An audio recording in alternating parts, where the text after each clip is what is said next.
Assalamualaikum warahmatullahi wabarakatuh.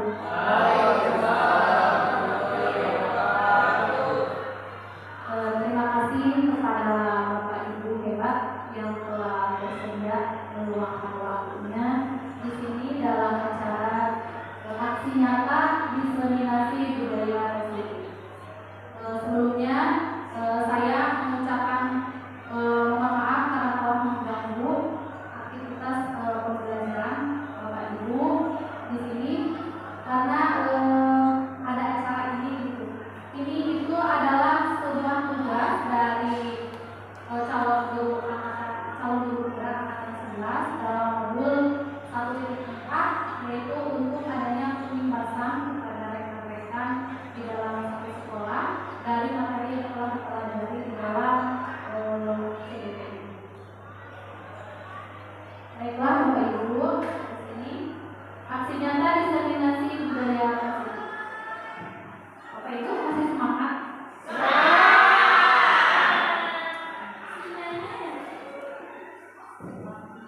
Nah, di sini itulah acaranya, pembukaan yang calon dibuka langsung oleh saya sendiri ya. Kita buka acara diseminasi budaya positif ini dengan bacaan basmalah bersama-sama. Langsung ke acara ini, yaitu acara ini karena sambutannya di sini berhubung Bapak Wakasek Humasnya sedang sibuk, jadi langsung ke acara ini, refleksi, doa, tutup yang kita ikuti bersama. Nah, di sini karena tadi judulnya juga budaya positif ya, supaya terasa aura positifnya di dalam kelas, jadi kita ikuti dulu. Di sini senyum dulu selama 3 menit. Bagaimana caranya? Silakan Bapak Ibu berdiri. Harusnya bersama-sama ya. Ini ya.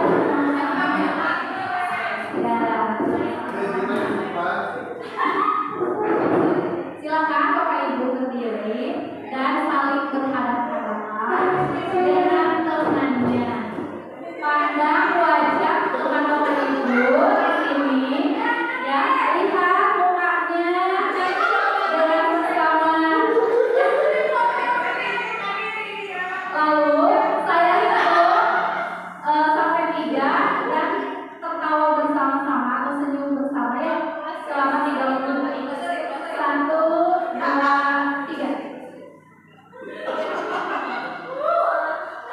Dan ini adalah speaking yang sangat singkat sekali yang bisa diterapkan oleh Bapak Ibu di dalam kelas, dan nantinya akan ngakak bersama gitu bersama. Ya, terima kasih ya, sudah terasa aura positifnya Bapak Ibu? Sudah. Terima kasih kembali. Kita lanjutkan di sini kesepakatan kelas. Nah, di sini kan ada sesi selama 60 menit yang akan kita lalui dalam acara diseminasi ini. Di sini kesepakatan kelasnya yaitu menghargai siapapun, yang pertama, yang kedua menjadi pendengar yang baik, yang ketiga berpakaian rapi dan sopan, 4 izin saat hendak keluar kelas, dan 5 boleh makan minum dengan tenang. Jika mau ditambahkan atau mau dikurangi silakan. Atau sudah cukup? Ya, terima kasih. Kita lanjutkan. Nah, di sini seorang guru yang baik harus memiliki kemampuan dalam mewujudkan budaya positif di sekolah. Budaya positif tersebut dapat dijalankan dengan menerapkan konsep-konsep kunci berupa 1. Perubahan paradigma belajar, 2. Disiplin positif, 3. Motivasi perilaku manusia, 4. Kebutuhan dasar manusia, 5. Posisi kontrol restitusi, 6. Keyakinan sekolah atau kelas, dan 7. Segitiga restitusi. Sebelum ke pembelajaran di sini, menurut Bapak Ibu, apa itu disiplin positif? Mungkin ada yang mau mengarahkan ilmu yang lebih lagi. boleh pakai ini. kira-kira? Ya, Assalamualaikum warahmatullahi wabarakatuh. Assalamualaikum warahmatullahi wabarakatuh. Waalaikumsalam. Tadi kata Ibu tentang definisi disiplin positif ya. Menurut pemahaman saya pribadi, disiplin positif itu merupakan salah satu arah ke lebih mandiri lagi untuk siswa atau disiplin. Mungkin Ya. seperti itu. Ya, tepuk tangan buat Vanessa. Ya, disiplin positif itu lebih ke disiplin diri ya, untuk bertanggung jawab terhadap apa yang dilakukan atau bertanggung jawab terhadap semua tingkah laku ataupun mencari solusi dari permasalahan yang ada. Nah, sebelum ke disiplin positif di sini kita ke perubahan paradigma belajar dulu.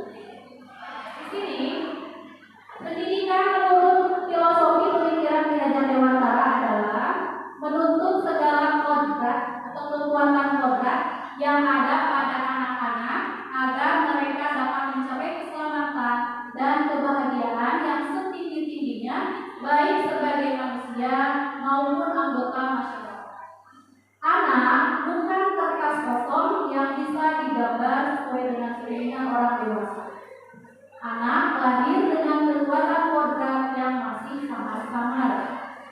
Tujuan pendidikan adalah menuntun atau memfasilitasi atau membantu anak untuk menebalkan garis samar-samar agar dapat memperbaiki rambutnya untuk menjadi manusia seutuhnya. Dan pendidikan harus berpihak pada mereka.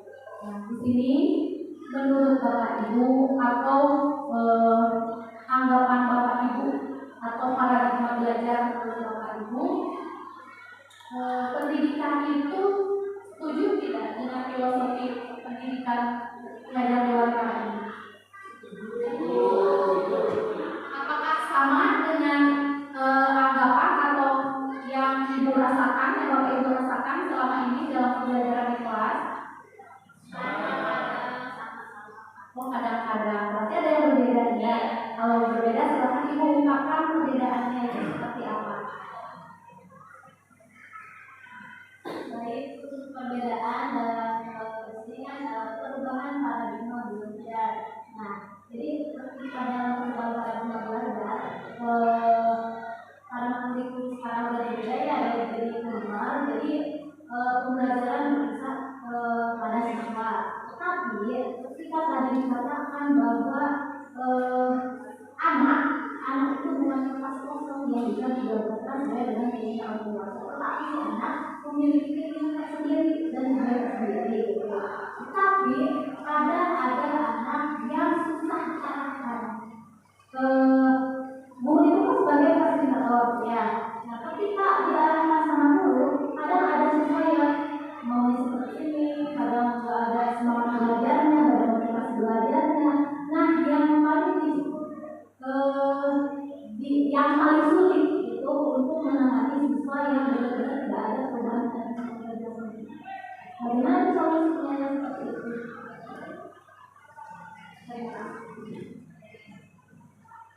Terima kasih kepada Ibu Tintin.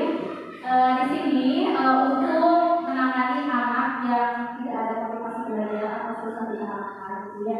Jadi kita ubah dulu mindset kita bahwa pendidikan itu bukan transfer materi, tapi sifatnya menuntun. Jadi kan dalam filosofi pemikiran dari Dewantara ini pendidikan bersifatnya tidak memaksa.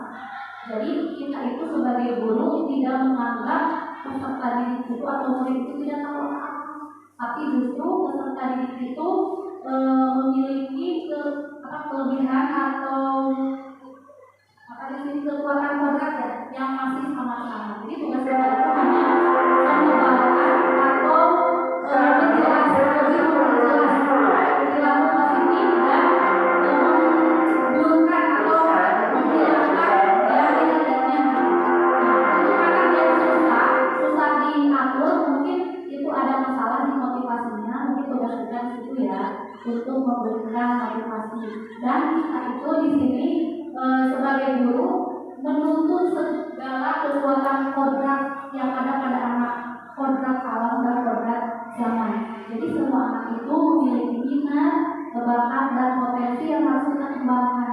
Jadi bukan berarti anak yang tidak ada motivasi dan sudah diarahkan itu tidak memiliki minat, potensi ataupun bakat.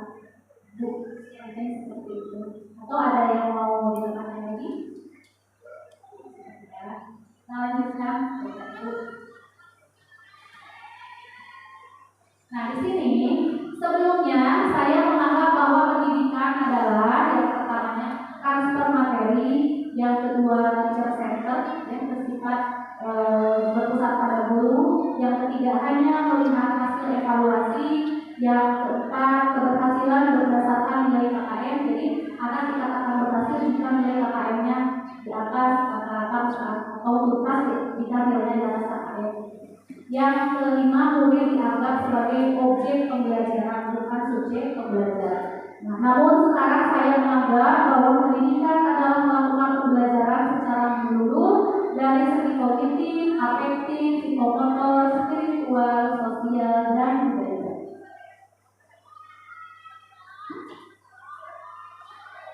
Nah, sekarang saya menganggap, jadi perubahan paradigmanya itu untuk diri saya, bahwa pendidikan adalah di sini pembelajarannya harus berpusat kepada abad 21 ya, yang kemarin sudah PPG masih hangat ya Bapak Ibu, yaitu 4C ya, kritis, kreatif, komunikatif, dan kolaboratif.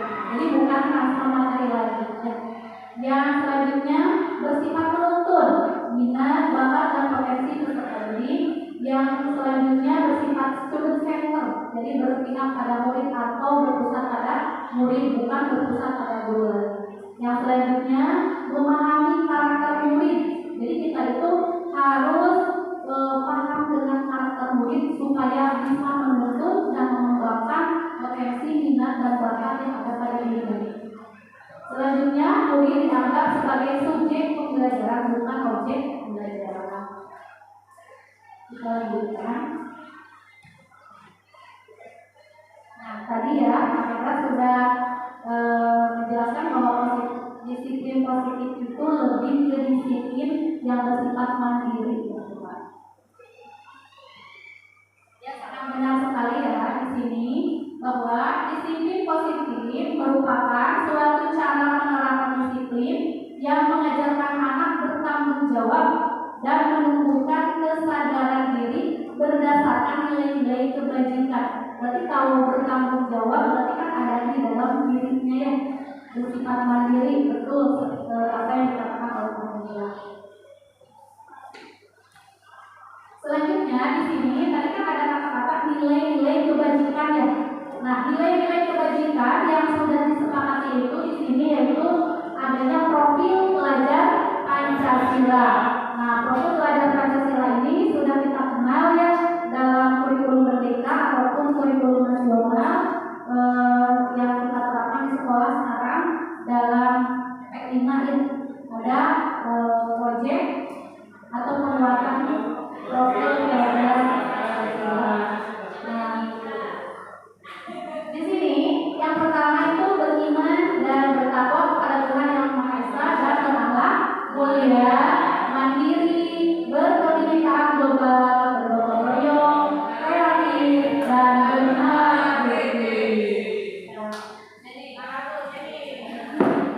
Jadi profil pelajar Pancasila ini harus senantiasa kita tumbuhkan terhadap peserta didik kita atau murid-murid kita di dalam kelas. Ya. Jadi pembelajarannya harus diintegrasikan kepada nilai ketiga ini. Selanjutnya, disiplin positif lebih ke arah disiplin diri yang dapat mengontrol diri dalam melakukan segala tindakan. Disiplin positif lebih ke arah disiplin diri yang dapat mengontrol diri dalam melakukan segala tindakan, atau disiplin diri dapat membuat murid memahami dan menyadari berdasarkan motivasi internal, bukan akibat paksaan, ujian ataupun hukuman. Jadi kalau sudah sadar diri, berarti sudah kuat ya motivasinya dari dalam diri, bukan lagi dari eksternal, dari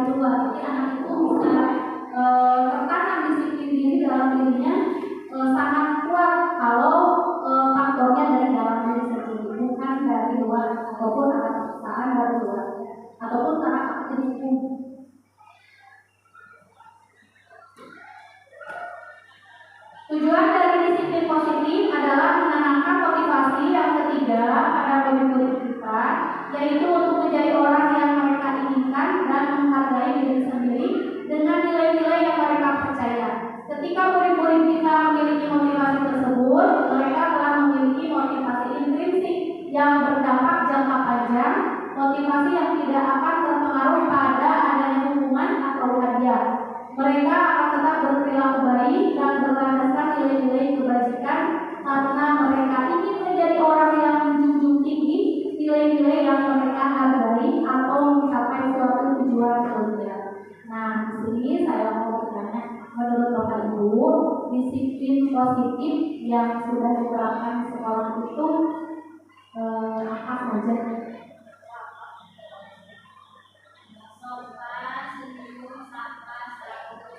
Boleh Ibu?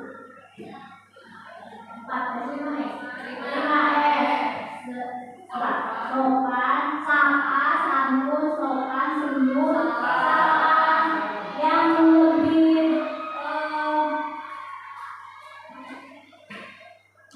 disiplin positifnya itu di kita itu salam ya. Jadi setiap bertemu dengan guru siswa itu pasti bersalam. Senyum juga ada, sopannya ada, pokoknya 5S itu disiplin positif.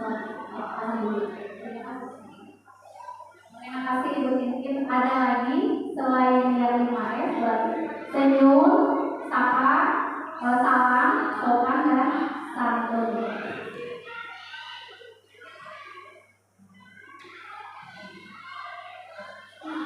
Nah, di sini tadi kan sudah disebutkan ya budaya 5S-nya sama Ibu Tintin. Di sini juga ada datang dan pulang sekolah tepat waktu. Itu juga merupakan disiplin positif. Ya, disiplin positif. Kira-kira ada lagi yang menurut Bapak Ibu disiplin positif di sekolah kita? Banyak, silakan. Silakan Ibu.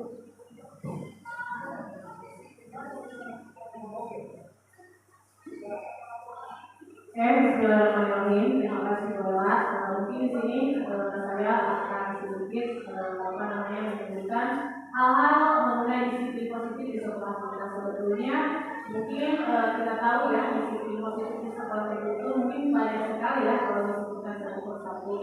Cuma mungkin di sini yang paling sering sekolah guru itu mengingatkan misalnya ada satu atau dua orang misalnya berpakaian misalnya tidak rapi atau di luaran sekolah itu kita itu harus berpakaian rapi itu yang pertama. Terus yang kedua itu mungkin dari segi sepatu ya, sepatu itu tidak boleh memakai sepatu sebagaimana hitam.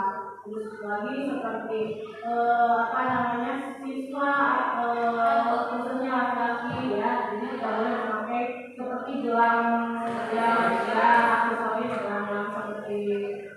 gelang yang religius itu, terus merokok juga, terus apalagi rambut juga, terus apalagi ya, pokoknya mungkin kalau disebutkan satu persatu sangat banyak ya. Alhamdulillah sekarang itu juga menurut saya itu disiplin disiplin positifnya itu sangat banyak sekali. Mungkin itu yang dapat saya sampaikan adalah Assalamualaikum warahmatullahi wabarakatuh. Terima kasih Bu Yayu. Ya benar sekali, banyak sekali disiplin positif yang sudah kita terapkan dalam lingkungan sekolah kita. Kita tinggal memupuk atau meningkatkan lagi disiplin positif. Selanjutnya, motivasi perilaku manusia. Di sini ada 3 motivasi perilaku manusia. Yang pertama, untuk menghindari ketidaknyamanan atau hubungan. Yang kedua, untuk mendapatkan imbalan atau penghargaan dari orang lain. Yang ketiga, untuk menjadi orang yang mereka inginkan dan menghargai diri sendiri dengan nilai-nilai yang mereka percaya. Nah, menurut Bapak Ibu, 3 motivasi perilaku yang mana yang banyak dimiliki oleh peserta didik kita? Dan apa alasannya?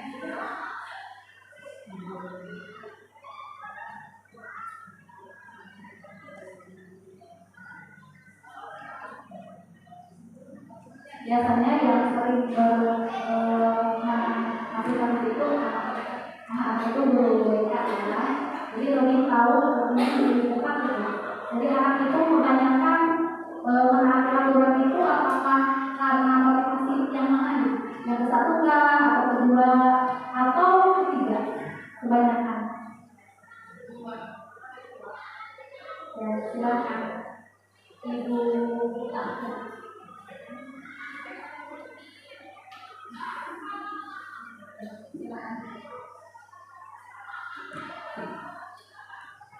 Ya, terima kasih buat sudah memberikan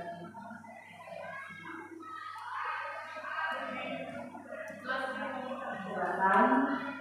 Menurut saya motivasi dalam media informasinya terutama menurut saya kebanyakan kendalanya dari nomor satu, jadi menghindari kebenaran sama nomor tiga, jadi menjadi orang yang berkeinginan dan menghindari kebenaran dan lain-lain. Nomor satu, jadi mereka lebih menghindari kebenaran mungkin dengan bolos, begitu tidak ada kelas, lagi ya. Menghindari pelajaran yang tidak disukai oleh mereka atau hukumannya menghindari apa ya? Menjadi hukuman berguru kayak gitu. Kalau dalam kerjanya untuk menjadi orang yang mereka inginkan, jadi mereka itu pendidikannya masih kurang, jadi masih seenaknya mereka, tidak mau mengikuti peraturan sekolah. Jadi masih ingin bebas kalau misalnya kira-kira mudah-mudahan Ya, terima kasih kepada Ibu Gita. Terima kasih Bu. Ternyata di sekolah kita itu motivasi yang paling banyak menurut Ibu Gita ya, karena beliau lebih dekat gitu ya dalam mengajar anak. Untuk yang pertama itu untuk menghindari ketidaknyamanan atau hukuman. Mungkin anak-anak itu untuk poin yang nomor satu itu mereka dipaksa ya karena adanya peraturan ataupun takut adanya hukuman dari guru bisa datang ke sekolah masuk jam 7.15 misalkan. Jadi anak-anak itu banyak yang motivasi yang nomor satu karena takut dihukum atau takut tidak dimasukkan ke dalam area sekolah gitu ya, atau takut dihukum oleh guru BK misalkan di lapangan misalkan. Seharusnya mungkin yang pertama itu motivasi itu yang nomor 3 dan yang paling banyak motivasi yang harus tertanam kepada peserta didik. Jadi yang nomor 3 itu untuk menjadi orang yang mereka inginkan dan menghargai diri sendiri dengan nilai-nilai yang mereka percaya. Jadi untuk anak-anak yang memiliki motivasi yang nomor 3 ini, mereka motivasinya sudah motivasi intrinsik dari dalam. Jadi mereka tidak takut dengan adanya hukuman atau menghindari ketidaknyamanan, tapi pure ini kesadaran dirinya untuk menghargai dirinya sendiri. Ya, sebagai guru kita mungkin tugas kita di sini untuk menumbuhkan motivasi yang nomor 3 ini. Kita lanjutkan. Bapak Ibu, di sini kita share ya. Saya bukan bersifatnya tukang menggurui ataupun seperti apa, tapi saya di sini hanya memberikan pembahasan dari pemahaman saya dalam kegiatan CPT ini ya. Jadi kita bertukar pikiran, bertukar pendapat. Nah, di sini untuk hukuman atau konsekuensi. Hukuman bersifat tidak terencana atau tiba-tiba. Hukuman bersifat satu arah dari pihak guru yang memberikan, dan murid hanya menerima suatu hukuman tanpa melalui suatu kesepakatan atau pengarahan dari pihak guru, baik sebelum atau sesudahnya. Hukuman yang diberikan bisa berupa fisik maupun psikis. Murid atau anak disakiti oleh suatu perbuatan atau kata-kata. Mungkin di sini secara tidak sadar anak-anak itu bisa terluka karena perkataan kita ataupun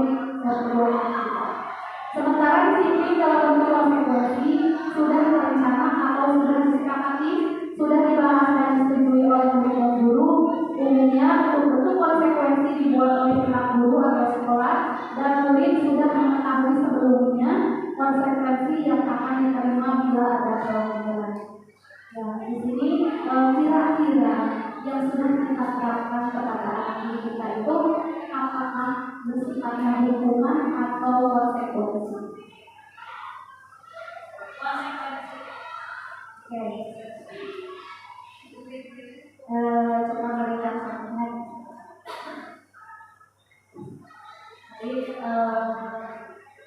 di kita kebiasaannya ketika ada siswa yang melakukan pelanggaran misalkan ya, misalkan contohnya di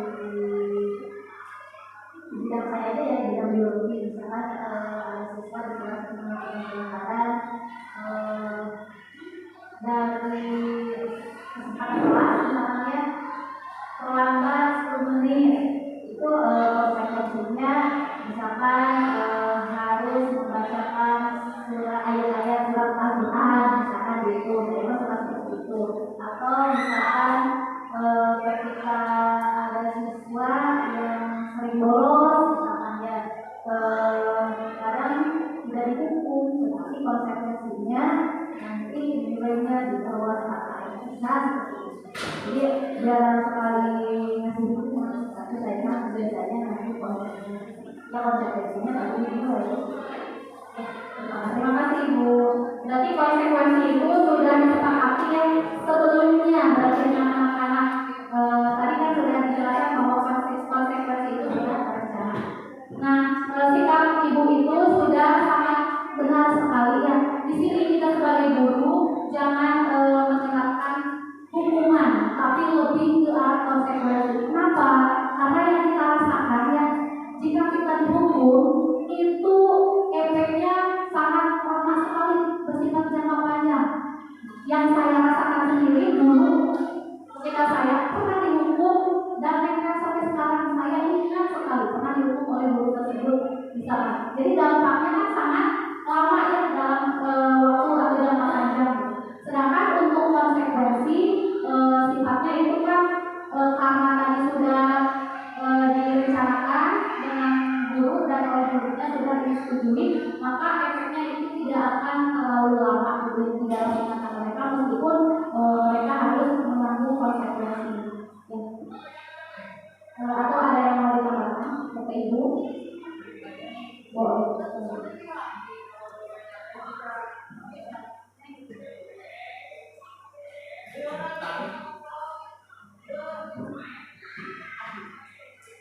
Terima kasih Bu Ella sudah menyampaikan. Saya sebagai BPK menanyakan bagaimana konsekuensi untuk siswa-siswi yang sudah diperingatkan tapi masih saja Ya, nanti pertanyaan Ibu kita akan jawab pada masuk 3 resolusi ya. Ya Ibu, jadi jawabannya kita coba dulu karena nanti di depan ada materinya tentang segitiga resolusi.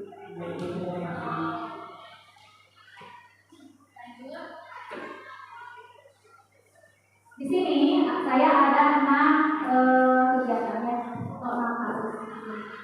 1, mencatat 100 kali di dalam satu kalimat saya tidak akan terlambat lagi karena terlambat ke sekolah. Yang kedua, mari mengelilingi lapangan basket 2 kali karena terlambat lagi di sekolah. 3, membersihkan coretan yang dibuat dari meja tulis. 4, murid diminta untuk push up 15 kali karena tidak menggunakan masker ke sekolah. 5, menggantikan kertas tugas teman yang telah dicoret-coret. 6, berjemur di lapangan basket pukul 12 siang karena ngobrol dengan teman. Nah, menurut Bapak Ibu di sini kasus yang nomor 1 sampai nomor 4 itu maksudnya kehukuman atau konsekuensi. Yang nomor 1 berarti ya hukuman. Yang kedua hukuman atau konsekuensi Bapak Ibu. Yang kedua itu konsekuensi. Yang kedua ya hukuman. Yang ketiga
kasih sayang, perhatian dan uang.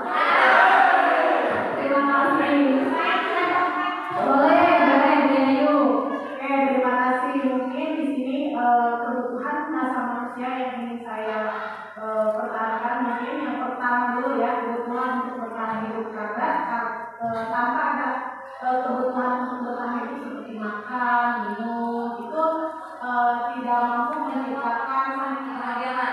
Ya, tidak mampu menciptakan kebahagiaan, kebahagiaan, dan sebagainya. Jadi, menurut saya pribadi, yang paling utama itu yang harus diperjuangkan itu adalah kebutuhan untuk bertahan hidup. Dan yang kedua, meskipun kita tidak kebutuhan hidup sudah terpenuhi, menurut saya yang paling penting yang kedua itu adalah kasih sayang atau kasih sayang. Di mana mungkin kebebasan, kesenangan dan sebagainya, tanpa kasih sayang itu menurut saya itu bakal menjadi hampa.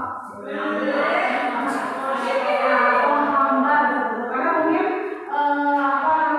seorang individu atau seorang siswa itu mungkin akan membentuk karakter yang positif itu dimulai dari kasih sayang dulu, dimulai dari kasih sayang orang tua, terus mungkin lebih jauh itu kasih sayang seorang guru, jadi membentuk karakter siswa yang lebih baik. Mungkin itu yang dapat saya sampaikan. Terima kasih atas waktunya. Assalamualaikum warahmatullahi wabarakatuh. Tepuk tangan buat Bu Yayu ya. Ya, terima kasih Bu Yayu, karena di sini kita sebagai seorang manusia dan sebagai seorang guru, maka kebutuhan dasar yang 5 ini adalah kebutuhan dasar yang harus kita penuhi semuanya, ya, tidak hanya nomor 1, nomor 2, tapi seluruhnya kita itu membutuhkan. Begitupun dengan murid, ya Bapak Ibu. Jadi kita di dalam kelas itu harus memahami kebutuhan dasar apa yang melandasi perbuatan mereka. Misalkan kalau ada anak yang melanggar misalkan atau berperilaku bertentangan dengan aturan, mungkin di situ murid kita ingin memenuhi kebutuhan dasar yang belum mereka penuhi. Ya, jadi mari kita terapkan ke dalam pembelajaran di kelas yang kepada murid-murid kita.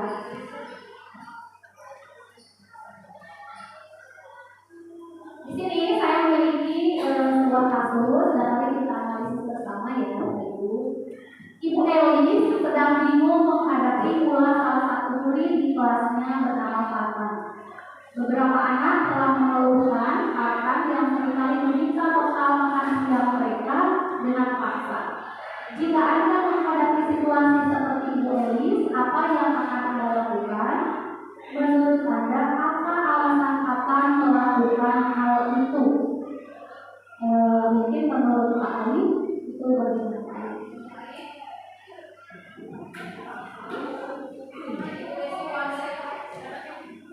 Terima kasih kepada Ibu Ella sudah memberikan kesempatan saya untuk menanggapi kasus yang sedang dihadapi oleh Ibu Elis.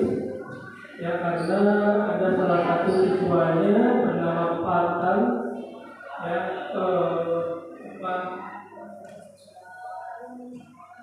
setiap kali meminta bekal makan siang mereka dengan paksa.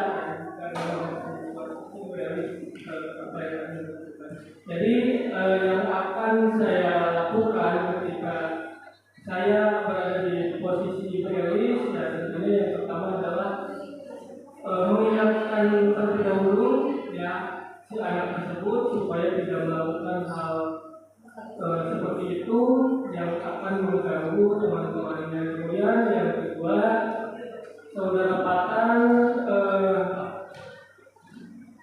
supaya untuk membawa bekal sendiri, ya, jangan sampai Fatan itu memaksa meminta bekal dari temannya yang berada di kelas tersebut supaya tidak mengganggu teman-temannya yang ada di kelas. Dan kemudian alasan Fatan melakukan hal itu sepertinya mungkin saudara Fatan itu tidak memiliki bekal, ya. duitnya kurang mungkin ya. Jadi bekal patan itu kurang, mungkin kemudian tidak membawa bekal ke sekolah, jadi si patan tersebut meminta secara paksa tanpa izin terlebih dahulu kepada temannya, sehingga teman-temannya merasa terganggu atau risih dengan apa yang dilakukan oleh patan. Mungkin itu apa yang bisa saya lakukan ketika ada anak yang berbuat seperti itu. Terima kasih. Mohon maaf apabila. Assalamualaikum warahmatullahi wabarakatuh. Terima kasih Pak Ali. Di sini kita sebagai guru kan, jika ingin tahu alasan patan melakukan hal itu, mungkin salah satunya itu kita harus diajak komunikasi ya, ditanyakan mengapa bisa melakukan hal tersebut. Karena di sini tadi hubungannya dengan 5 kebutuhan dasar manusia, jadi kita berpikirannya jadi anak ini berusaha memenuhi kebutuhan dasar yang belum terpenuhi. Apa itu? Mari kita ajak anak tersebut ngobrol bersama supaya anak-anak keluar gitu. Jadi apa masalahnya? Jadi jangan langsung dimarahi atau seperti apa. Terus solusinya misalkan jika menurut Pak Ain tadi tidak membawa bekal atau duitnya kurang, berarti kita kan memiliki solusi ya. Misalkan solusinya sama Bu Desi, ya udah kata ini Ibu kasih uang jajannya misalkan ya. Terus jangan melakukan hal itu lagi misalkan, atau dengan meminta teman-temannya untuk menyisihkan makanan untuk makan misalkan ya, seperti itu Bapak Ibu. Nah kita lihat di sini untuk alasan patan mungkin akan bermacam-macam. Di sini alasan patan yang pertama mungkin karena dia lapar dan orang tuanya tidak membawakannya bekal makan siang. Maka kebutuhan dasar yang berusaha dipenuhi oleh patan adalah kebutuhan untuk bertahan hidup. Karena anak-anak itu kan alasannya sangat susah diprediksi ya Bapak Ibu. Makanya kita harus melakukan pendekatan-pendekatan yang bisa membuat anak terbuka kepada kita. Yang kedua, alasan patan yang kedua, karena dia merasa senang temannya jadi memperhatikan dia. Ketika temannya itu melaporkan tindakannya pada gurunya dan gurunya memberitahu orang tuanya sehingga orang tuanya jadi memperhatikan dia, maka kebutuhan dasar yang berusaha dipenuhi oleh patan adalah kasih sayang dan rasa diterima. Nah kita berarti tugas kita sebagai guru, mari aplikasikan ini ke dalam pembelajaran ya, karena setiap anak itu memiliki motivasi atau perilaku yang beralasan ya. Selanjutnya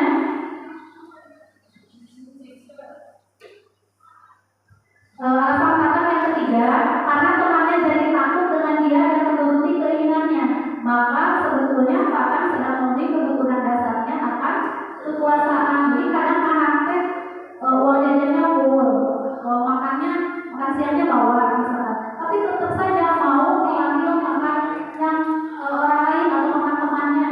Mungkin kebutuhan dasarnya itu ingin diakui bahwa dia berkuasa. Gitu ya. Selanjutnya terus pertanyaannya gini, apa yang harus kita lakukan Bapak Ibu untuk menekan kasus patan ini?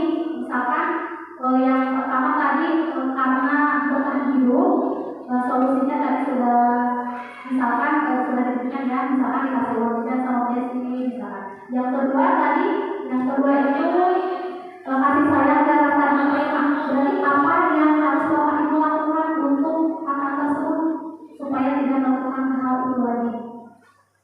Mungkin ya, yang kedua.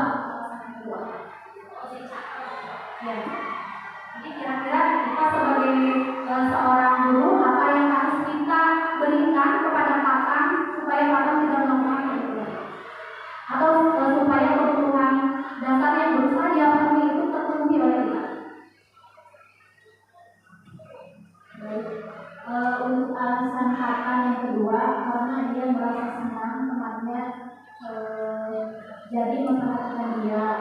Temannya itu melakukan tindakannya pada gurunya dan gurunya memberitahu orang tuanya sehingga orang tuanya Oh, jadi intinya kata yang alasan yang kedua ini kata capaian, tetapi kata itu kurang perhatian dari gurunya, kurang perhatian dari orang tuanya sehingga dia mencari capaian sendiri. Gitu. Solusinya, untuk kebutuhan kata yang kurang kasih sayang dari orang tua atau dari guru. Berarti guru harus lebih memperhatikan kata. Itulah yang pertama. Dengan cara apa? Dengan cara mengenal karakternya dulu. Itu yang pertama, mengenal karakternya dulu. Setelah tahu karakternya, keinginannya itu seperti apa. Berarti dengan cara pendekatan. Ya, dengan cara pendekatan dari komunikasi ya. Setelah komunikasi, tahu alasannya kenapa dia caper, berarti ada kemungkinan dari dalam keluarga itu dari kurang kasih sayang. Jadi harus ada istilahnya perhatian khusus pada katanya, perhatian lebih ya, atau lebih pada mungkin seperti itu. Ya, terima kasih Ibu. Ya benar sekali ya. Jadi kita itu harus memberikan solusi sesuai dengan kebutuhan anaknya. Ya. Kalau tadi kasih sayang dan saling terima, berarti kita harus lebih memperhatikan kata ketika proses pembelajaran. Misalkan dia merasa kesulitan, kenapa dia tidur terus, misalkan atau kenapa dia selalu mengganggu temannya dengan mengambil makanan, alasannya misalkan karena yang kedua ini butuh kasih sayang, maka kita dekati. Ya, kita berikan perhatian yang lebih kepada kata. Yang selanjutnya tadi yang ketiga, yaitu kekuasaan. Berarti kalau yang dibutuhkan yang kekuasaan, apa yang sebaiknya kita lakukan Bapak Ibu kepada kata supaya kebutuhan dasar manusianya terpenuhi? Mungkin Pak Diki ya.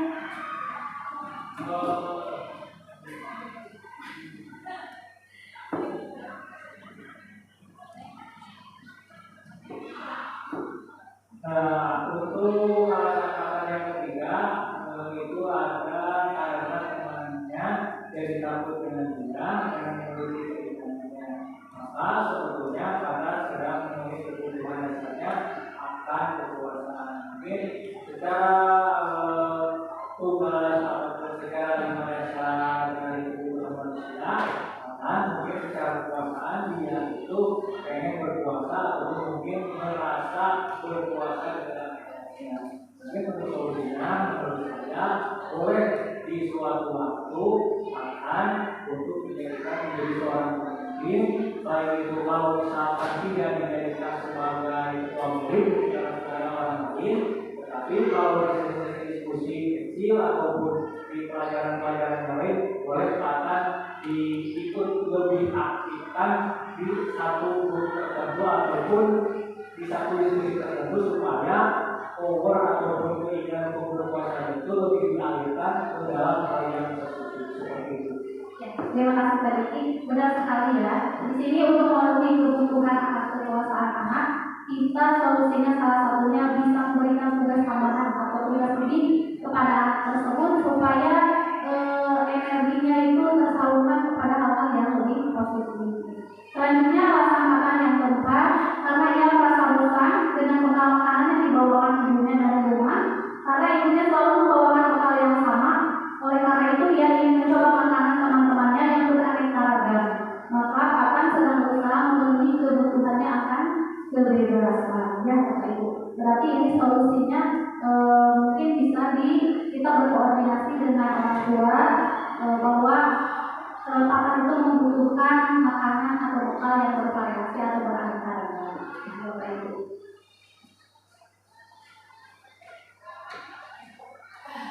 Nah, di sini ada posisi kontrol restitusi. Ada 5 posisi kontrol yang diterapkan seorang guru, orang tua ataupun atasan dalam melakukan kontrol. Kelima posisi kontrol tersebut adalah yang pertama, guru sebagai pemukul, yang kedua, guru sebagai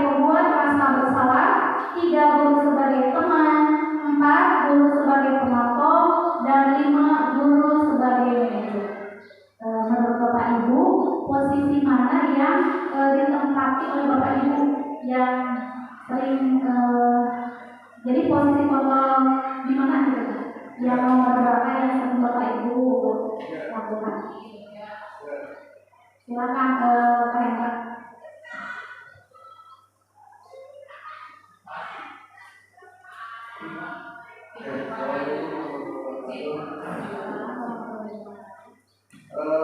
Lihat dari kontrol kita sebagai mungkin kepada kita. Kalau saya pribadi lebih kepada sebagai teman, kenapa sebagai teman? Karena yang saya rasakan dari beberapa bulan kebelakang, siswa ikut terbuka ketika kita mengulangi ego kita sebagai guru. Kenapa? Mungkin kalau kita merasa ego kita sebagai guru, kita akan beranggapan bahwa apa yang kita katakan dan apa yang kita lakukan atau apa yang kita ucapkan kepada anak itu merasa yang paling benar, sehingga kita tidak merespon ketika ada siswa yang mengeluh atau memberikan saran kepada kita kepada guru yang lain. Mungkin itu yang jadi saya sebenarnya kenapa kita sebagai guru kita harus beranggapan bahwa kita itu selain kita mengajar, selain kita menjadi guru, kita juga disitu berfungsi sebagai teman mereka, baik itu di sekolah, baik itu di luar sekolah. Jadi mereka ada keterbukaan karena mereka sudah merasa canggung. Itu yang saya rasakan. Ya. Baik, terima kasih Pak Hendra. Silakan. Ya, terima kasih atas waktunya. Jadi di sini saya menambahkan ya, menurut pendapat saya posisi kontrol fungsi keadaan saya sebagai guru ya. Menurut saya itu kelima posisi kontrol yang kelima ini kita perlu sebetulnya. Karena apa? Menurut saya posisi kita itu di lapangan itu berbeda. Ada kalanya kita itu harus menjadi sebagai seorang guru, maksud saya menjadi seorang teman ya, menjadi seorang teman, menjadi sebagai pembuat rasa bersalah, tergantung konteks dan situasi kesalahan siswa tersebut. Misalnya tidak mungkin kita itu misalnya kita itu melakukan kesalahan yang sangat fatal. Tidak mungkin kita hanya sebagai guru itu hanya membuat siswa itu membuat rasa bersalah. Itu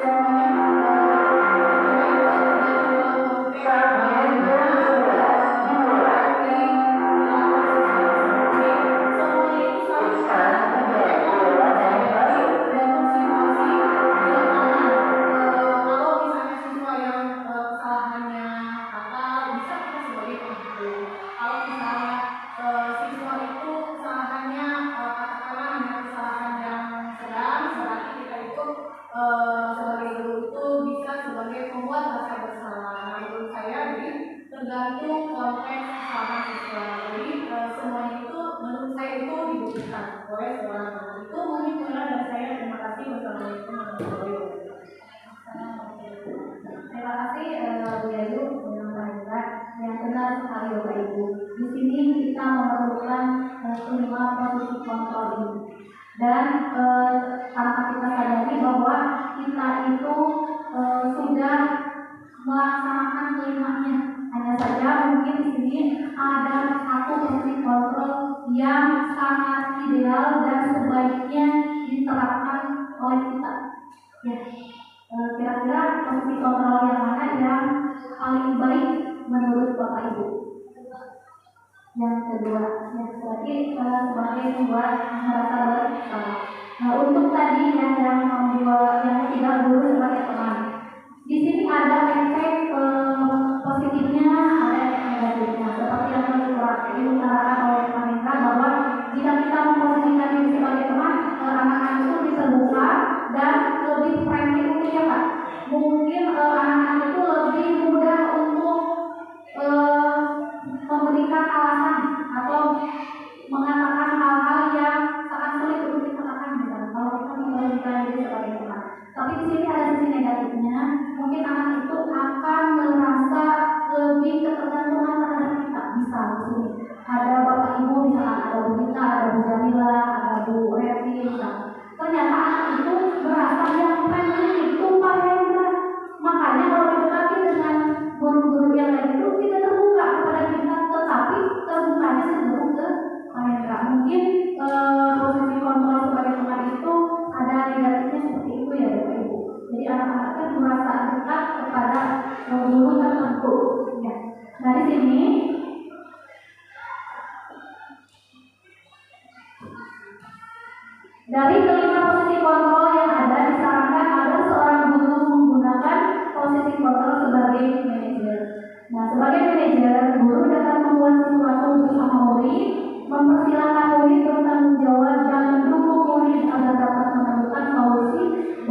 permasalahan yang sedang dihadapi. Selain itu, posisi kontrol manajer mengacu pada restitusi yang dapat dijadikan murid sebagai manajer bagi dirinya sendiri sehingga dapat tercipta identitas positif bagi diri murid. Ya, jadi kita PR kita mungkin di sini untuk menempatkan diri sebagai manajer terhadap peserta diri di dalam pembelajarannya. Di sini selanjutnya ada keyakinan sekolah atau kelas. Nah, di sini guru berperan dalam mewujudkan terbentuknya keyakinan sekolah atau kelas dengan adanya kesepakatan antara guru dan murid. Keyakinan sekolah atau kelas merupakan pernyataan-pernyataan universal yang mudah diingat dan dipahami dan harus diterapkan di lingkungan sekolah. Bapak Ibu sudah memiliki keyakinan kelas di kelasnya masing-masing atau di sekolah kita kan sudah ada keyakinan sekolah yang dibuat waktu itu bersama kepala sekolah kita bersama ibu.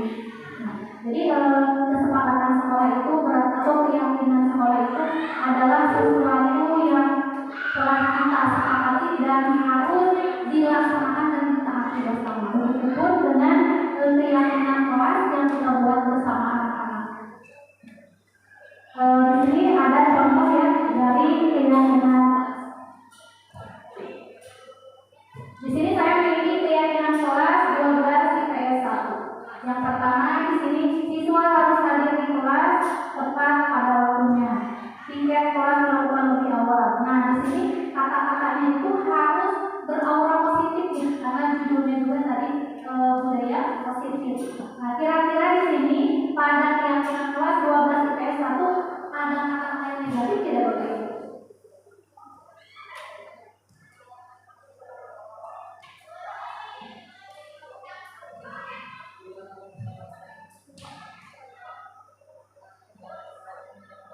Ya, dilarang menyalakan handphone di dalam kelas. Jadi kata-kata tidak boleh, dilarang, jangan, itu kan kata-kata negatif. Justru yang diingatnya oleh peserta didik itu kalau dilarang, kan keras ya, dilarang menyalakan handphone. Justru di dalam nyatanya nyalakan handphone.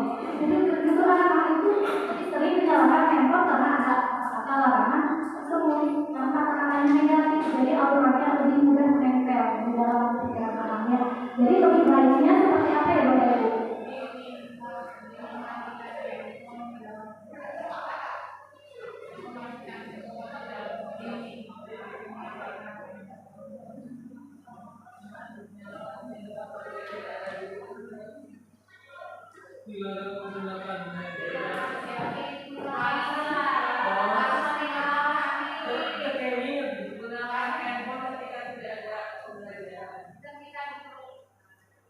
Gunakan handphone ketika diperlukan, boleh ya, karena kata-katanya tidak negatif. Atau menggunakan handphone untuk pembelajaran.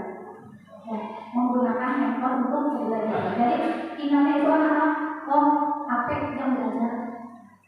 Ya, jadi menggunakan handphone untuk pembelajaran. Ya, Bapak Ibu bisa kita terapkan dalam kelas. Yang selanjutnya. Di sini ya banyak sekali Bapak Ibu keyakinan kelas yang sudah dibuat. Di sini juga ada contoh keyakinan kelas 1. Setiap anggota kelas perlu belajar, setiap anggota kelas perlu semangat, setiap anggota kelas perlu melakukan tugas, setiap anggota kelas perlu saling menghargai, setiap anggota kelas perlu merasa aman. Jadi kata-kata itu positif ya Bapak Ibu. Kita lanjutkan. Segitiga restitusi. Nah, tadi ada pertanyaannya yang dari Ibu Gita. Tadi pertanyaannya apa ya? Bagaimana cara menangani siswa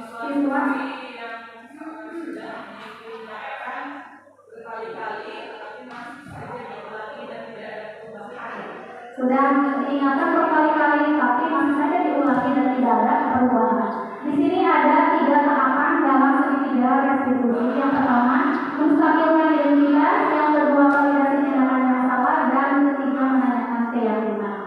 Nah,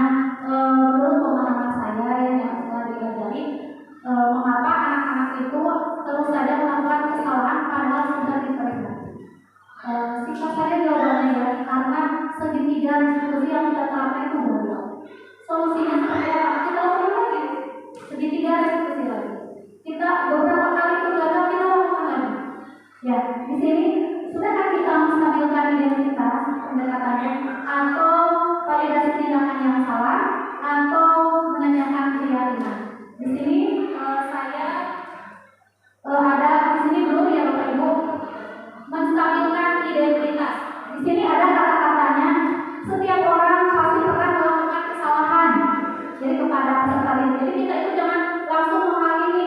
Kenapa kamu kesiangan? Kenapa kamu tidak mengerjakan tugas? Kenapa kamu tidak dan lain-lain misalkan ya, tidak nurut kepada ibu guru atau tidak bekerja sama dengan teman-teman di dalam kelas misalkan. Jadi kita jangan langsung menghakimi. Kita tanyakan dulu mengapa melakukan itu misalkan. Anak pasti memberikan jawaban dan kita responnya.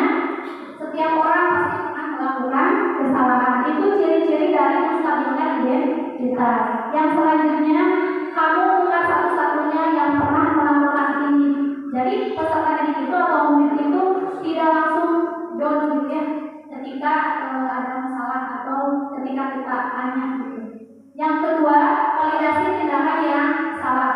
Di sini kata-kata yang bisa kita ungkapkan itu, kamu tentu punya alasan mengapa kamu melakukan itu.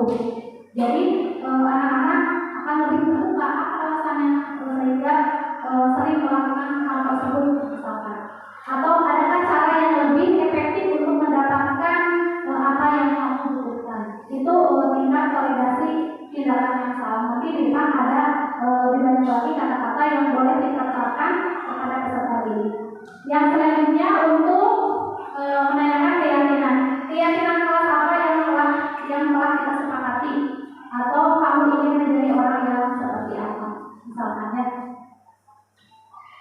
Di sini dalam tahap menstabilkan identitas, di sini menstabilkan identitas dilakukan berdasarkan prinsip bahwa membuat kesalahan adalah bagian dari proses pembelajaran yang nantinya akan menggeser identitas gagal ke identitas sukses.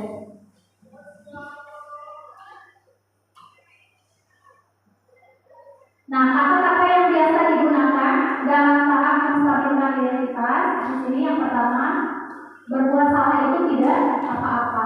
Ya, tidak ada manusia yang sempurna. Saya juga pernah melakukan kesalahan seperti itu, atau kita bisa menyelesaikan ini. Atau Bapak Ibu tidak tertarik mencari siapa yang salah, tapi Bapak Ibu ingin mencari solusi dari permasalahan ini. Atau kamu berhak merasa begitu. Jadi kita tidak menghakimi di saat ini ya Bapak Ibu. Atau apakah kamu sedang menjadi teman yang baik buat dirimu sendiri? Nah, mungkin kata-kata yang boleh kita terapkan atau boleh kita berikan kepada anak-anak didik kita. Jadi kita itu harus lebih sabar ya, sabar, jangan langsung menghakimi. Selanjutnya, validasi tindakan yang salah. Validasi tindakan yang salah dilakukan berdasarkan prinsip bahwa setiap perilaku berupaya memenuhi suatu kebutuhan tertentu sehingga guru atau orang tua akan bergeser dari pemikiran stimulus respon menjadi proaktif serta akan lebih mengenali dan memahami kebutuhan murid atau anak. Di sini ada kata-kata yang bisa digunakan dalam tahap validasi tindakan yang salah. Di sini ada kata-kata padahal kamu bisa melakukan yang lebih buruk dari ini ya. Misal Ibu, ada anak-anak yang marah.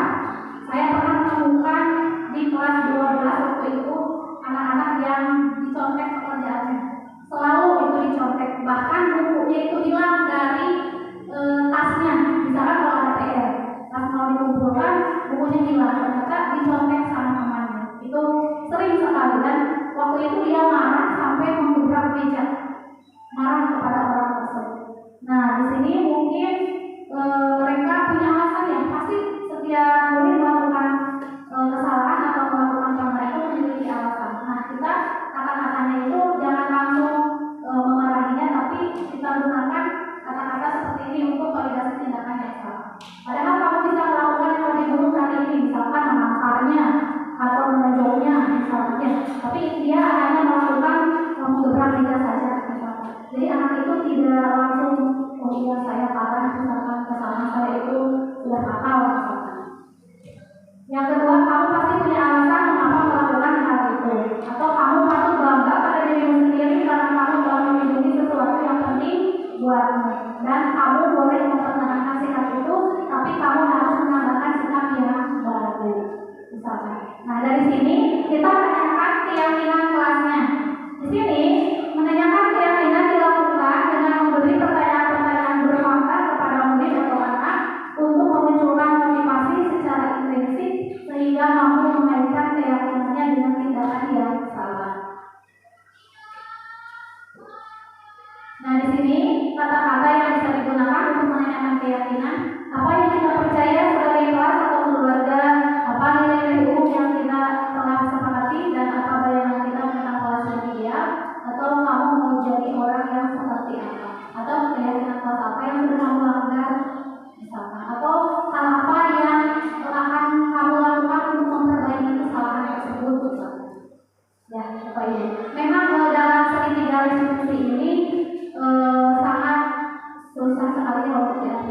mungkin tadi pertanyaan dari Ibu Gita, karena mungkin beliau sudah merasakan susahnya memberitahu anak gitu ya, dari kesalahan-kesalahannya yang perlu diulang-ulangnya lagi.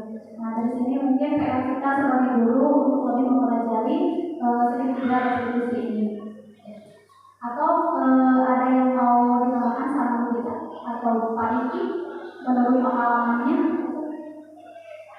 Ini lebih dari sabarnya saja. Ya, kalau misalnya sebagai teorinya, teori yang sudah Ibu jelaskan memang sangat baik sekali. Hanya saja mungkin kita dari kesabarannya untuk terus melakukan dan tidak ada urusannya, karena mungkin ada beberapa hal yang menjadi faktor anak tidak seperti itu, maka mungkin akan belum terbuka saat kita melaksanakan ketiga diskusi. Benar sekali Pak Diki, jadi kita harus jadi sabar dan lebih bersikap pada murid. Ya, karena sesuai dengan filosofi pemikirannya Raja Dewantara bahwa pendidikan itu harus berpihak pada murid dan kita itu sebagai guru harus menghamba pada murid. Nah, sudah ya, terima kasih. Nah, mungkin materinya sudah selesai.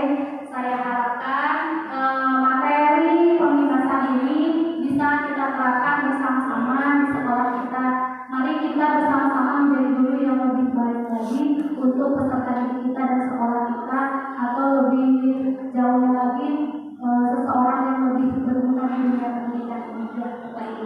Terima kasih untuk Bapak Ibu semuanya karena telah hadir di sini.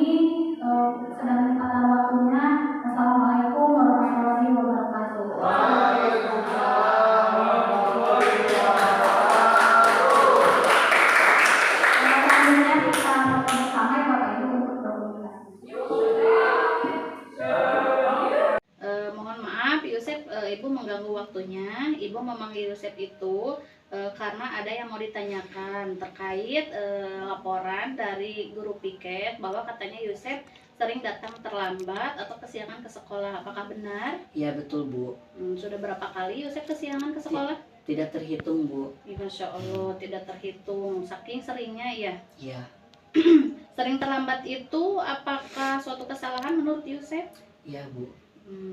Ya, setiap manusia pasti pernah melakukan salah. Yang terpenting kita mampu belajar dari kesalahan tersebut dan berusaha tidak mengulanginya lagi. Yusef melakukan kesalahan tersebut pasti memiliki alasannya ya. Ya. Apa alasannya? Sering begadang dan main game sampai larut malam. Apakah sesuai dengan keyakinan kelas atau tidak? Tidak. Kira-kira keyakinan kelas apa yang sudah Yusef langgar? Disiplin dan tidak menghargai waktu. Apakah menurut Yusef disiplin itu penting atau tidak? Iya. Ya, sangat penting sekali Ya, ya. penting sekali. Karena menghargai waktu itu penting dan sangat bermanfaat bagi kita. Seperti kita dapat menghargai orang-orang di sekitar kita sehingga pekerjaan kita tidak menumpuk dan lebih melatih rasa kepedulian. Ya mohon maaf Ibu, saya tidak akan mengulanginya lagi. Saya tidak akan tidur sampai larut malam. Ya, sikap Yusef itu sudah sangat baik ya, dengan cara Yusef meminta maaf dan tidak bersedia untuk tidak melakukannya lagi ya. Ya. Menurut Yusef, apa yang harus kamu lakukan untuk tidak terlambat atau kesiangan lagi ke sekolah? Tidur lebih awal dan tidak banyak main game sampai larut malam. Ya, jadi harus bisa membagi-bagi waktu ya. Kamu sudah menemukan solusinya, berarti kan solusinya kamu harus tidur lebih awal Ya. dan tidak bermain game sampai larut malam. malam. Kamu harus tahu tugas kamu sebagai seorang murid, yaitu belajar ya. Jadi jangan sampai terlalu banyak waktu untuk bermain game. Nah, Ibu di sini akan bekerja sama dengan orang tua supaya hal yang serupa tidak dapat terjadi lagi. Terima kasih untuk waktunya. Semoga kamu bisa berubah ya. Ya. Apakah kamu bersedia memperbaiki kesalahan ini? Sangat bersedia. Ya, Ibu akan memantau perkembangannya ya. Ya. Dan Ibu doakan semoga Yusef bisa lebih memanage waktu, lebih bijaksana gitu lah Ya. dalam memanage waktu. Terima kasih karena sudah bersedia berdiskusi dengan Ibu. Silahkan kembali lagi ke kelas. Ya, terima kasih Bu. Ya. Assalamualaikum warahmatullahi wabarakatuh. Izin memperkenalkan diri, nama Yusuf Setiawan dari kelas 12 MIPA 2. Saya senang sekali berdiskusi bersama Ibu Siti Nuraila terkait dengan kesalahan saya sering datang terlambat dan sering kesiangan ke sekolah. Dan saya dapat mencari solusi dari kesalahan saya tersebut, yaitu saya akan tidur lebih awal dan tidak main game sampai larut malam lagi. Terima kasih. Wassalamualaikum warahmatullahi wabarakatuh.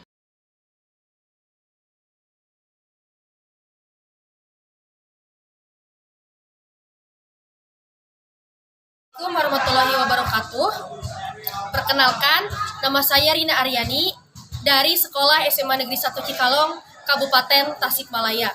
Di sini saya akan menyampaikan respon ataupun review terhadap kesepakatan kelas yang telah dibuat dan disepakati bersama Ibu Siti Nuraila. Setelah adanya kesepakatan kelas tersebut, saya merasa disiplin positif dalam diri saya menjadi lebih baik dan juga motivasi yang muncul dalam diri saya adalah motivasi intrinsik tanpa ada paksaan apalagi menghindari hukuman. Itu semuanya pure kesadaran dalam diri saya. Terima kasih. Wassalamualaikum warahmatullahi wabarakatuh. Assalamualaikum warahmatullahi wabarakatuh. Perkenalkan, nama saya Siti Nuraila, CWP Angkatan 11 dari SMA Negeri 1 Cikalong, Kabupaten Tasikmalaya, Jawa Barat. Di sini saya akan menyampaikan refleksi pembelajaran dari modul 1.4 tentang budaya positif di sekolah. Setelah pembelajaran modul budaya positif di sekolah ini selesai, saya menyadari bahwa saya belum maksimal dalam menerapkan budaya positif di sekolah ini. Selama ini saya baru mengetahui bahwa budaya positif yang seharusnya dilaksanakan di sekolah itu seperti konsep-konsep intinya seperti ini. Sedangkan rencana perbaikan ke depannya saya akan memperbaiki kekurangan penerapan modul budaya positif di sekolah secara bertahap dan berproses. Terima kasih. Wassalamualaikum warahmatullahi wabarakatuh.